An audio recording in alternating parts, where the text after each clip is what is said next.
다른 신앙의 경주.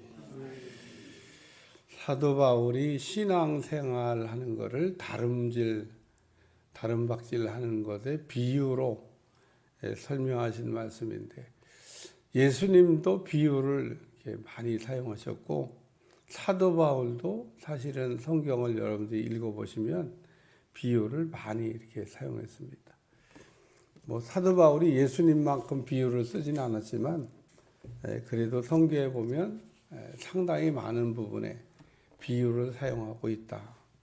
예수님도 비유로, 바울도 비유로. 그래서 비유를 이렇게 많이 써서 어떤 것에 대해서 좀 쉽게 알아들으라고 설명할 때 비유로 설명하는데, 비유를 이렇게 쓴 걸 보면 뜻이 명확해질 때가 있습니다. 어제 설교 제목이 복음을 위하여. 복음을 위하여 우리가 다름박질을 할 때 어떻게 다름박질을 하는 게 좋을까라고 하는 것에 관한 말씀입니다.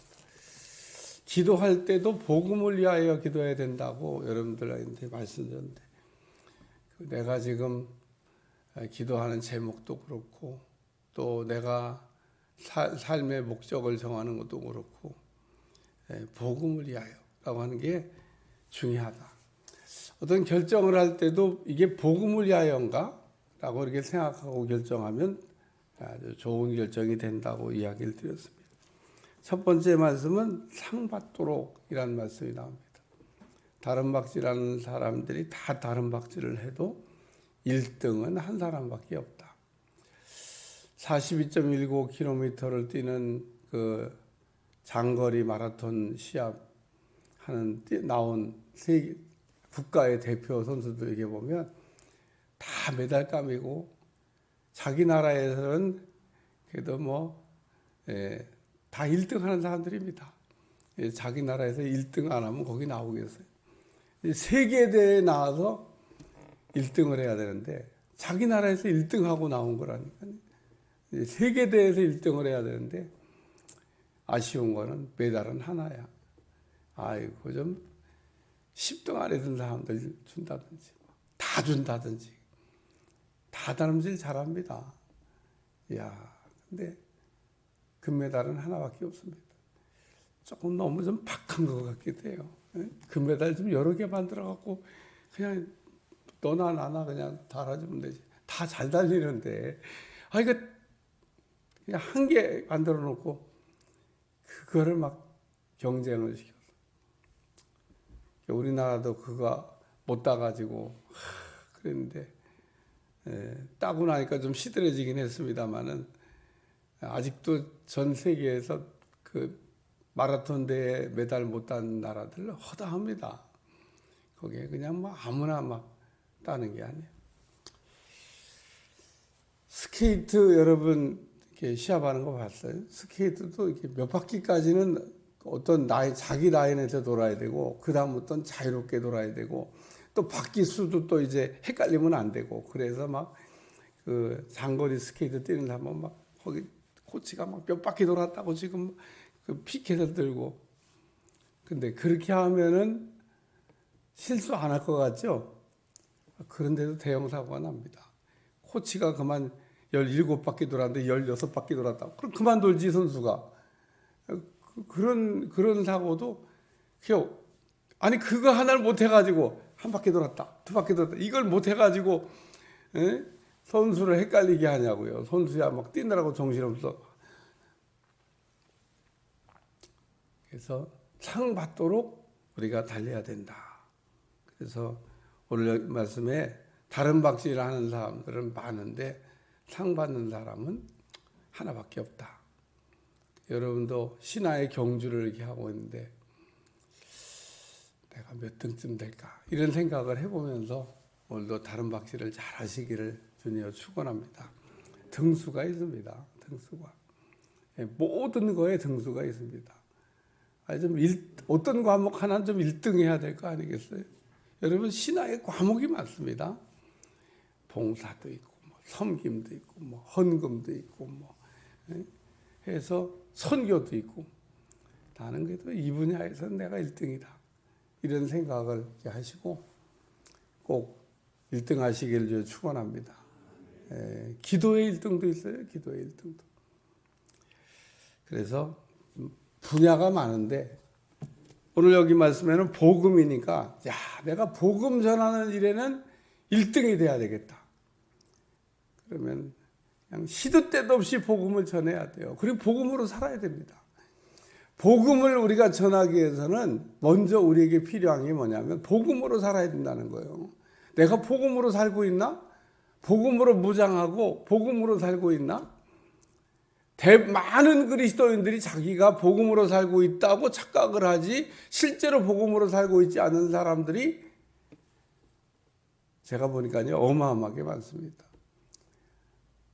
그 율법적 신앙생활을 하는 사람 생각보다 많습니다.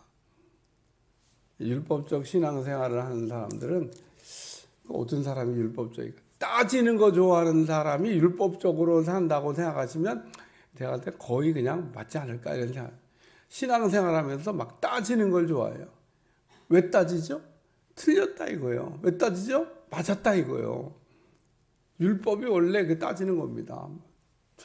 왜 틀리지? 왜 이렇게 안 하지? 죄인이냐 의인이냐 따지는 게 율법이잖아요. 그러니까 따진다니까요. 죄인이네. 자꾸 왜 죄를 짓지? 의인이네. 나는 의인이야. 그 따져봐야만 나오는 겁니다. 근데 복음으로 사는 사람, 은혜로 사는 거죠. 은혜로 사는 사람은 따질 게 없습니다. 내가 이미 많은 걸 탕감받았는데 뭘 따져요. 그래서 탕감의 비유에 나오잖아요. 엄청난 걸 탕감받고 나가다가 자기한테 조금 빚진 사람 멱살 잡고 말이에요. 자기는 조금 전에 탕감받았는데 이게 좀 자기가 탕감받은 걸 잊어버린 계산하자고 그러잖아요. 계산하자고. 왜 계산하자고 그러죠? 그 계산하는 게 맞지 뭐. 계산하는 게 뭐 틀렸나. 근데 계산법이 잘못된 겁니다. 계산법이 잘못된 계산하자고 했는데 틀린 건 아닌데 그게 율법으로 사는 거다. 그런 얘기입니다. 뭘 따져요? 저도 탕감받았으면서. 은혜로 사는 사람은 그게 계산을 할 줄 몰라서 안 따지는 게 아니라 계산을 잘해요. 나도 은혜 받았는데 내가 은혜 받았다는 거를 잊어버리니까 자꾸 계산하자고 그러는 겁니다. 용서가 안 된다고 얘기하는 사람 왜 용서가? 내가 용서받은 걸 잊어버리니까 용서가 안 된다고 그러는 거예요. 내가 우리 주님 앞에 어마어마한 걸 용서받았는데 그래서 오늘 다른 박질하는 사람이 상 받도록 다른 박질해야 되는 거죠. 우리가 어떻게 하면 상을 받을 수 있을까? 우리가 주님 앞에 다 서야 되는데 주님 앞에 다 우리가 가서 서야 되는데 그 주님 앞에 섰을 때 분명히 상을 계산할 겁니다. 여러분 상 받도록 어떻게 하면 우리가 상 받을 수 있을까? 복음으로 우리가 하고 복음으로 산 것만 상을 받을 수 있는 기준이 되는 겁니다. 율법으로 한 것도 하긴 한 거예요. 근데 우리 주님 맨날 책망하잖아요. 이 독사의 자식들아. 아니 그렇게 우리 주님이 나쁜 놈들이라고 책망한 바리새인과 서기관들이 상 받겠어요? 그들이 그럼 신앙생활 안 했습니까? 신앙생활 남들 보기에는요 엄청 열심히 했습니다. 뭐 11조를 떼먹었습니까? 무슨 뭐 기도를 안 했습니까? 봉사를 안 했습니까? 다 열심히 했어요. 결론 상은 못 받아. 복음이 아니라서.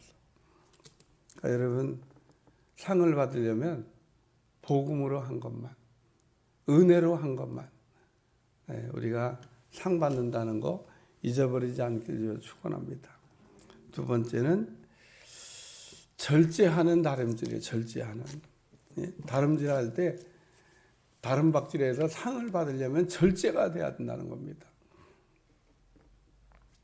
저는 뭐 대전 체육고등학교 학생들을 많이 이렇게 데리고 신앙생활을 했던 적이 있어요.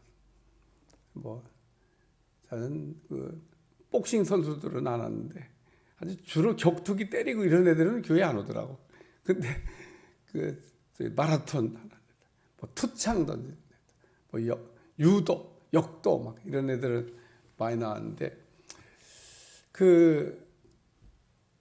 어느 날 이렇게 이제 시합 나간다 그러면은 체육고등학교로 올라가요. 이제 가가지고 그 식당에 이렇게 가고 이제 기도도 해주고 아유 얼마나 고생이 많냐. 내일 모레 시합 나가야 되는데 그 가보면 밥을 안 먹고 그냥 굶고 있어요. 굶고 있어. 근데 참 불쌍해.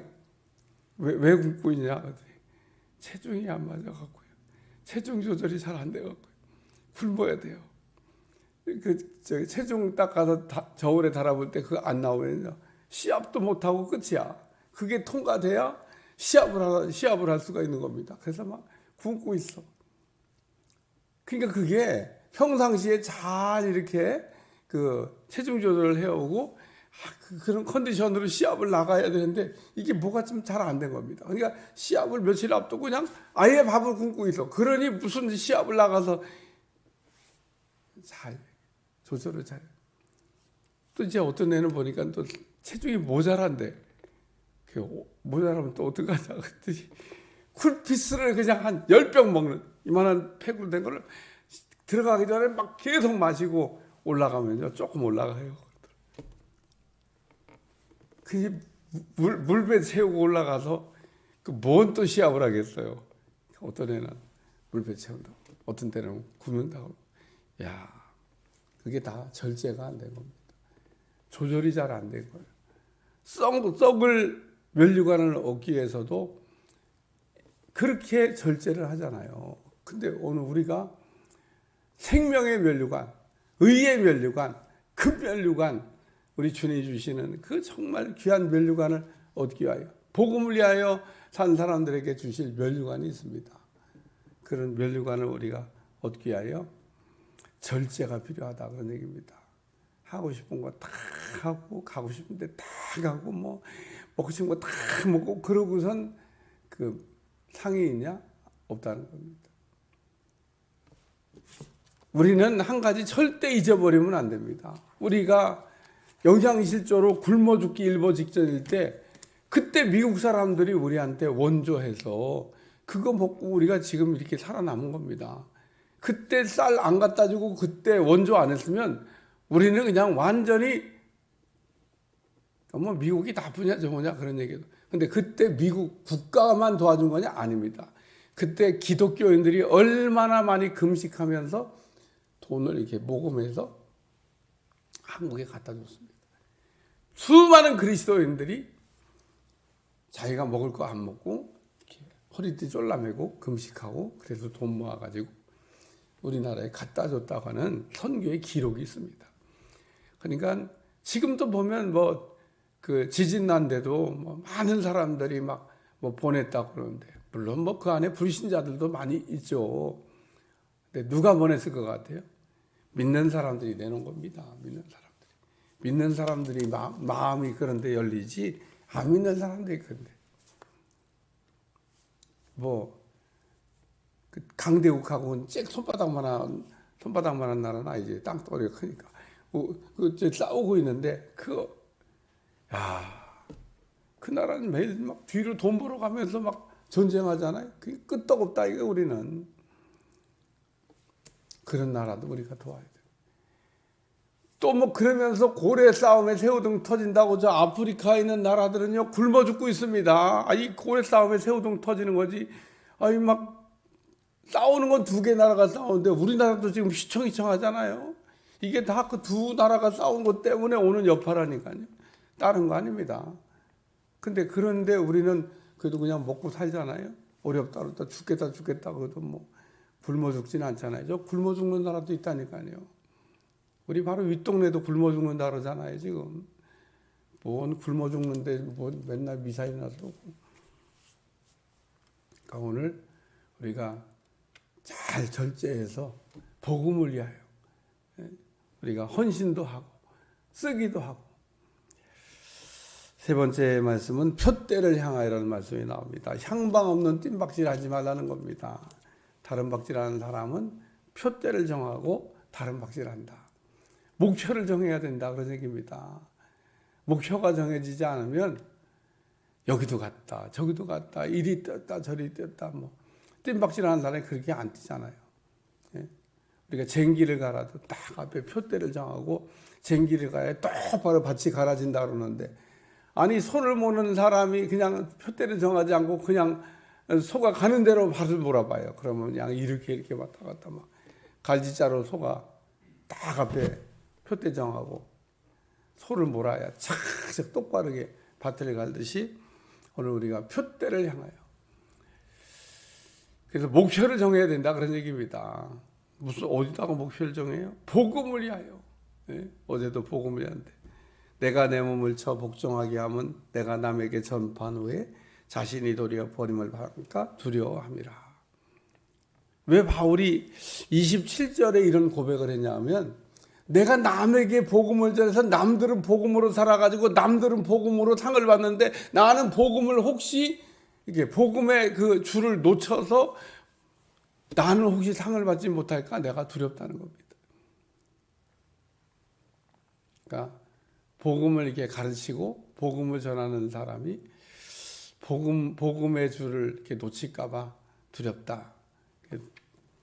두렵고 떨리는 사람은요 사고 안 내요. 자동차 초보자는요 사고 안 냅니다. 달달달달 떠니까 어떤 때 그냥 뒤에다가 초보 막 그런 사람 어떤 때 막 짜증 납니다. 막 차가 안 가 막 그게 쳐다보면 초보야. 그리고 그냥 에이 봐줘야지 어떡하겠어요. 초보라는데 못 간다는데 사고 절대 안 납니다. 조금 이제 운전 좀 할 만하다. 사고는 표대를 향하여 목표가 있이 달려가야 된다 그런 얘기입니다. 두렵고 떨리는 마음으로 여러분이 복음으로 살기 위해서 여러분이 복음으로 오래 살다 보니까 난 이제 복음으로 살라고 그러고 복음으로 사는 줄로 생각하고 그렇게 사는데 복음으로 살지 않을 수가 있다는 겁니다. 다시 한번 복음을 위하여 살겠다고 하는 복음으로만 살고 복음으로만 무장했던 이 바울의 말씀을 잘 기억하시고 신앙생활을 하는 동안 복음의 줄을 놓치지 않는 여러분들이 꼭 되시기를 축원합니다. 기도하겠습니다. 하나님 오늘도 복음을 향해서 달려가는 신앙의 경주자들이 다 되게 도와주시고 오늘 우리가 흔들림이 없이 주님을 향하여 갈 수 있도록 축복해 주옵소서. 주여 우리에게 은혜를 베풀어 주시고 복음이 아니면 우리가 살지 않도록 축복해 주옵소서. 예수님의 이름으로 기도합니다. 아멘.